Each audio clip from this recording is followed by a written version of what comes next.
Est-ce que vous souhaitiez la mort de votre mari? Non, absolument pas. Donc je vais t'expliquer comment je vais faire. Je vais casser quelques fenêtres, faire comme si c'était un cambriolage qui aurait mal tourné. Et boum, il en prend 2 dans la tête. Le matin du 5 août 2009, la police arrive au domicile de Michael DiPolito. L'homme a été assassiné d'une balle dans la tête. Pourtant, il n'y a ni corps ni meurtrier. Cette histoire est celle d'une des plus grosses arnaques du true crime.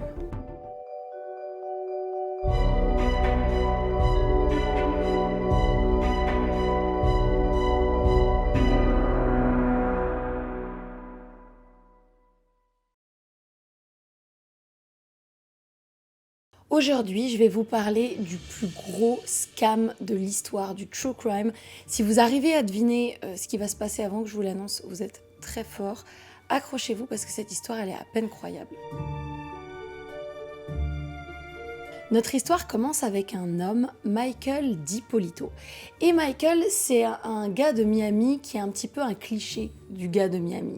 En gros, il soigne vraiment beaucoup son look, il va très souvent au gym, il est super musclé, il va même prendre des stéroïdes pour se muscler encore davantage. Il aime les tatous, d'ailleurs il en a 4, une femme, un drapeau italien, Jésus et une panthère noire. Michael, il adore aussi la télé-réalité, il est un peu macho.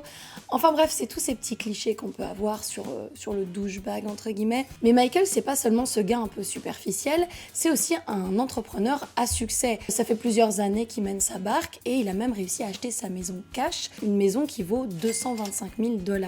Donc voilà, c'est un gars qui réussit, il est apprécié par son entourage, par ses amis, ses clients. Bref, sa vie va plutôt bien. Le seul hic dans la vie de Michael, c'est ses petits problèmes passés avec la justice. Il a trempé dans des affaires qui sont pas très légales.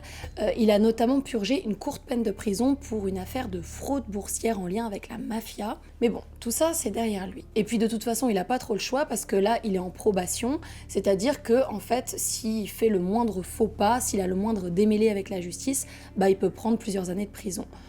Donc là, il est un peu en liberté, mais sous condition. Alors, faut pas trop qu'il fasse n'importe quoi. Donc Michael vit sa petite vie tranquillement et il rentre dans le droit chemin. Il vit avec sa femme Maria Luongo, qui est d'origine italienne comme lui, donc ils sont ensemble depuis plusieurs années et tout va bien. Sauf que ce mariage, il n'est pas si parfait. En fait, un jour, alors que Maria est absente, je pense qu'elle était en vacances à ce moment-là, Michael craque et il s'offre un petit plaisir coupable. Il appelle une escorte. La femme qui se présente chez lui quelques heures plus tard s'appelle Dalia Mohamed. Et les deux, ils se sont tout de suite plu. Ça a été vraiment le coup de foudre. Ça a été super rapide. 3 mois à peine après leur rencontre, Michael annonce la nouvelle à sa femme. Il en aime une autre et il veut divorcer. Gros choc évidemment pour Maria, mais le choc est encore plus grand quand elle apprend que seulement 5 jours après que le divorce a été prononcé, Michael se marie avec Dalia. Nous sommes en février 2009. Et pour Michael et Dalia, c'est du pur bonheur. Ils sont dans l'euphorie du début, ils ont envoyé valser toute leur vie d'avant. Clairement, ils sont sur un nouveau départ. Dalia, elle rêve de laisser sa vie d'escorte derrière elle. Michael, il rêve aussi d'un nouveau départ loin de ses problèmes de justice. Et puis, tous les deux, ils ont un rêve commun aussi. Leur rêve commun, c'est de faire carrière dans la télé-réalité. Mais ce nouveau départ, il n'est pas si facile à prendre pour Michael. Quand t'as mis les pieds dans le crime organisé, la fraude, ces affaires-là, c'est pas si facile de dire « Ok, bye les gars, je vous laisse, je refais ma vie, salut ». Des fois, ce passé-là, il va venir te hanter, il va venir te poursuivre. Mais concrètement, c'est pas seulement des pensées qui te suivent et tout. C'est-à-dire que quand tu mets un pied dans la mafia ou dans des affaires un peu frauduleuses, des fois, les gens te laissent pas nécessairement partir, ils reviennent vers toi, ils te demandent d'autres services. Enfin bref, difficile de commencer un nouveau chapitre dans ta vie. Et Michael, justement, il a du mal à se débarrasser de son passé. Depuis quelque temps, il reçoit fréquemment des appels anonymes, des menaces, des petits mots sur son pare-brise, plein d'affaires comme ça. Et il ne sait pas d'où ça vient, mais il est presque sûr que c'est son passé, les gens avec qui il a fait affaire avant, qui sont pas du tout d'accord avec le fait qu'il reparte à zéro. Des gens veulent faire pression sur lui. Parfois, la police débarque chez lui ou il l'arrête sur un parking après avoir reçu des appels anonymes de gens qui disent que en fait c'est un trafiquant de drogue, qu'il a de la drogue dans sa voiture, que des trucs comme ça qui sortent un peu de nulle part. Donc il se fait tout le temps arrêter à droite à gauche et il sait pas trop pourquoi. Clairement, comme il est en période de probation, sa liberté peut être compromise très rapidement si la police le coince à faire quelque chose d'illégal. Donc de toute évidence, quelqu'un sait ça et veut le faire tomber. Dahlia, elle vit dans la peur. Clairement, imaginez recevoir des menaces comme ça, incessantes, tout le temps. Ça a duré à peu près 3-4 mois. C'est intense. Et ça joue dans l'harmonie du couple. Depuis quelque temps, ça se passe pas très bien entre eux et Dahlia se confie à un de ses amis, Mohamed Chiadé, qui s'avère être en fait un peu plus qu'un simple ami, en fait c'est son ex. Le matin du 5 août 2009, il est 6h du matin, Dahlia est à la salle de gym quand elle reçoit un appel d'un officier de police qui lui dit de se rendre de toute urgence chez elle. Quand elle arrive, elle constate avec horreur que sa maison, elle est entourée de rubans jaunes et de voitures de police. I'm the one that called you. Thank you for coming. I'm sorry to call you. Listen, we had a report of a disturbance at your house, and there were shots fired. Is your husband Michael? Okay, I'm sorry to tell you, ma'am. He's been killed. He's been killed, man. I'm sorry. He's not. Listen. No. Try to calm down.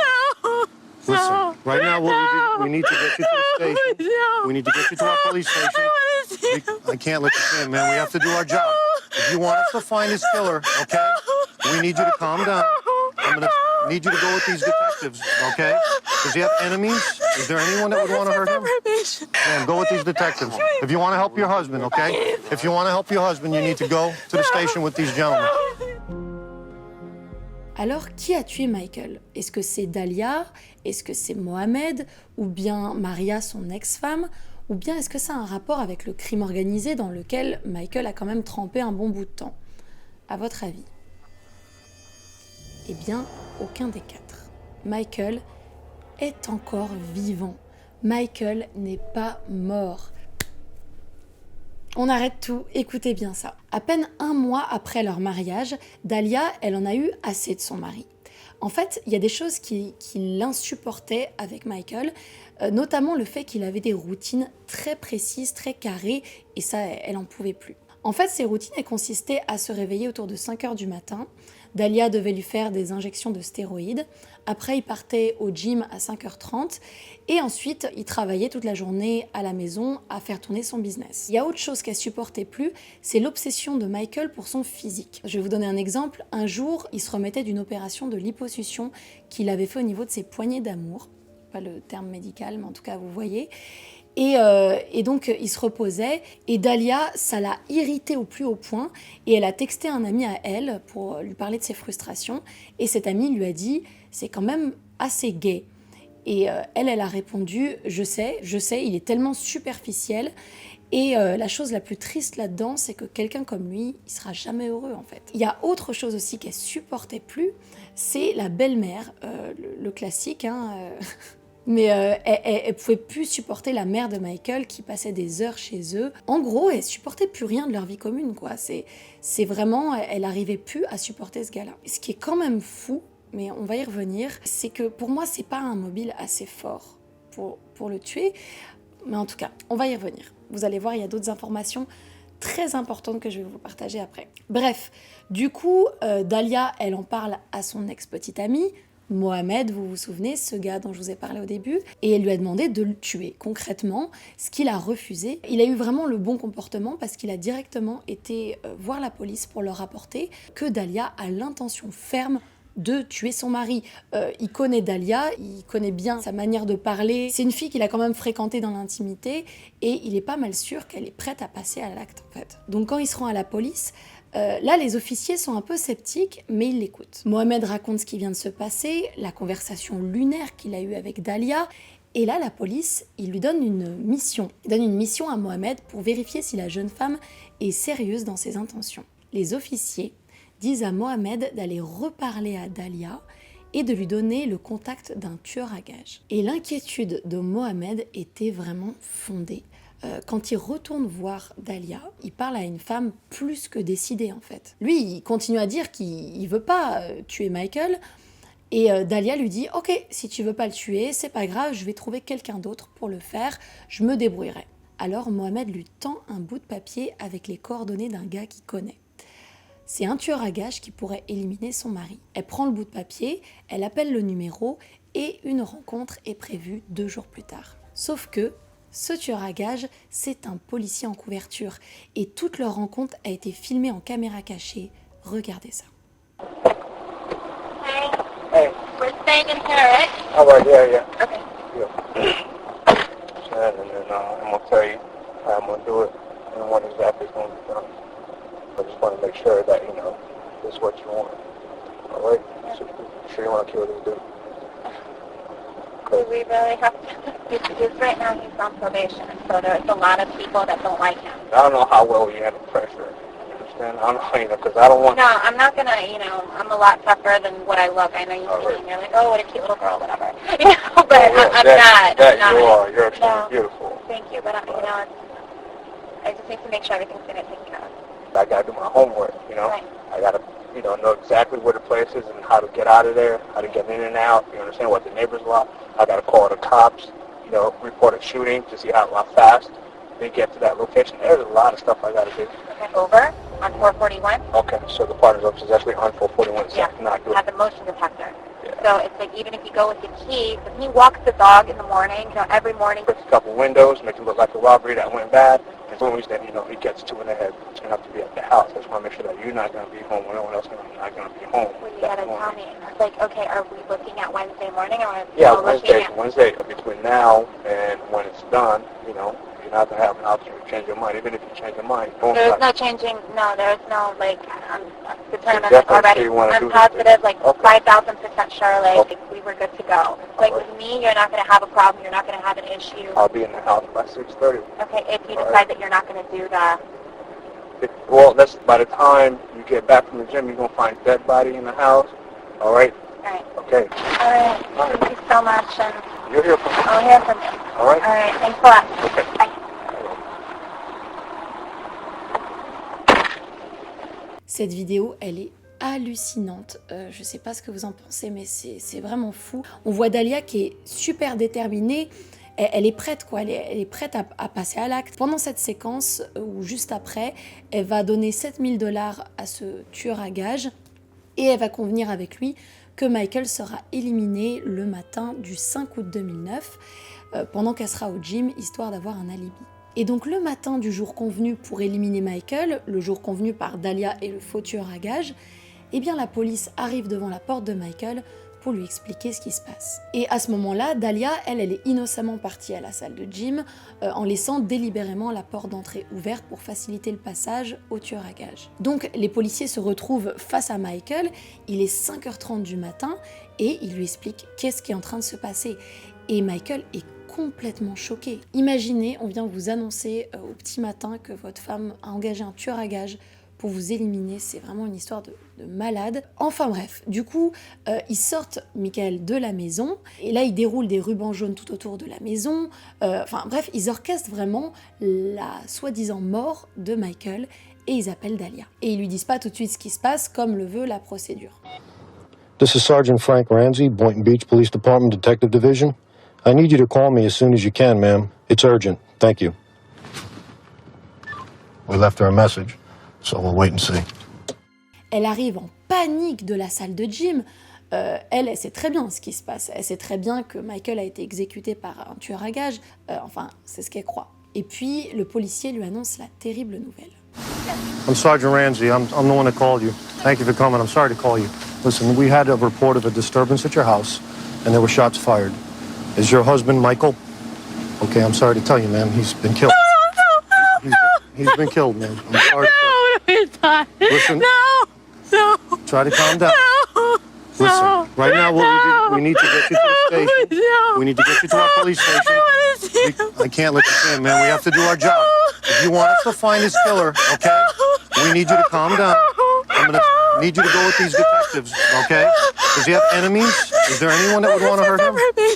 Witnesses said they saw a black male running from you. I can't let you see him, ma'am. Ma'am, I cannot do this right now. Ma'am, I can't do it. Detective Yopi, I need you to take her to the station.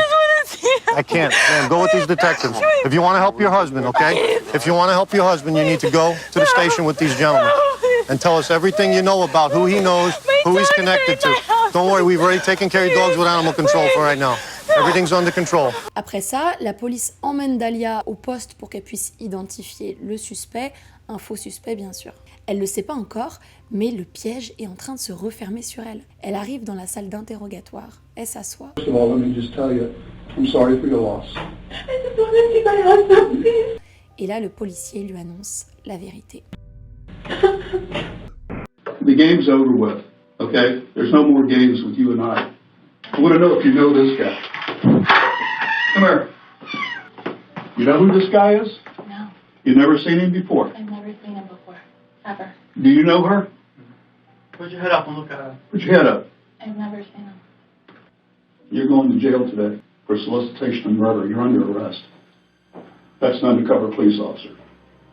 We filmed everything that you did, recorded everything that you did. You're going to jail for solicitation of first-degree murder of your husband. I didn't do anything. Did you hear what I just told you? I heard what you said, but I didn't do Everything, anything. listen to me, everything has been recorded. You were photographed in the convertible when you sat in his car. What do you want to do? I didn't do Dahlia, anything. listen to I me. didn't do anything. You're going I to didn't jail. do anything, please. I didn't do anything. As soon as I'm done, they're going to come in here and handcuff you. Your husband is well and alive. Thank God. Oh, yeah, thank Can I God. please? Can I see him? No, he doesn't want to see you. I so wanted to see him, He please. doesn't want to see you. Please. Oh my God. I want you to quit your acting and get this over with. I'm not. Oh my God. He's alive.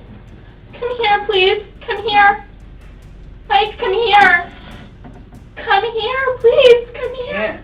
Can't fix this. Why not? I didn't do anything I to heard you. Mike, come here, please. Come here. Okay. Et vous vous souvenez, tous les appels anonymes, toutes les fois où on a arrêté la voiture de Michael sur les parkings, sur la route, la police qui venait frapper chez eux, et bien tout ça c'était Dahlia. Elle avait tout orchestré pour que le meurtre de Michael remonte à son passé un peu louche plutôt qu'à elle en fait. Et Michael, il avait tellement peur de se faire arrêter parce que voilà, il était en période de probation, il avait tellement peur de retourner derrière les barreaux qu'il avait même mis sa propre maison sous le nom de Dahlia. Donc son plan marchait à merveille clairement, jusqu'au moment où elle en a parlé à Mohamed. Dahlia a été chargée pour meurtre au premier degré et a écopé de 22 ans de prison. Mais peu de temps après, il y a eu un nouveau procès parce qu'en fait, il y a certains détails qui ont été remis en cause, notamment le fait qu'elle aurait tenté d'empoisonner son mari avant les faits. Au final, elle a écopé de 16 ans de prison, mais comme elle avait pris déjà 8 ans de prison au moment du deuxième procès, elle n'a écopé que de 8 ans supplémentaires. Donc elle sera libérée en 2032.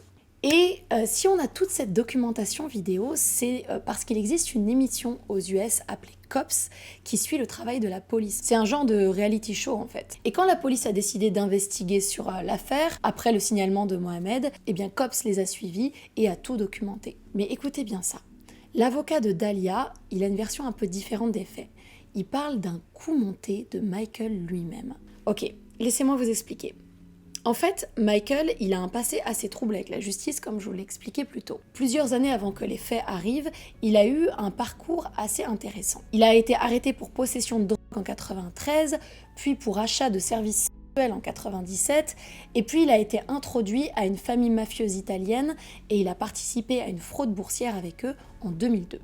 Donc on parle d'un sacré CV quand même. Et cette fraude boursière justement, la dernière chose qu'il a fait, c'était pas une petite affaire là, c'était quand même un sacré gros coup. En gros, il a fondé des fausses compagnies, ensuite il appelait des gens random pour leur proposer d'investir des sommes d'argent dans des marchés boursiers.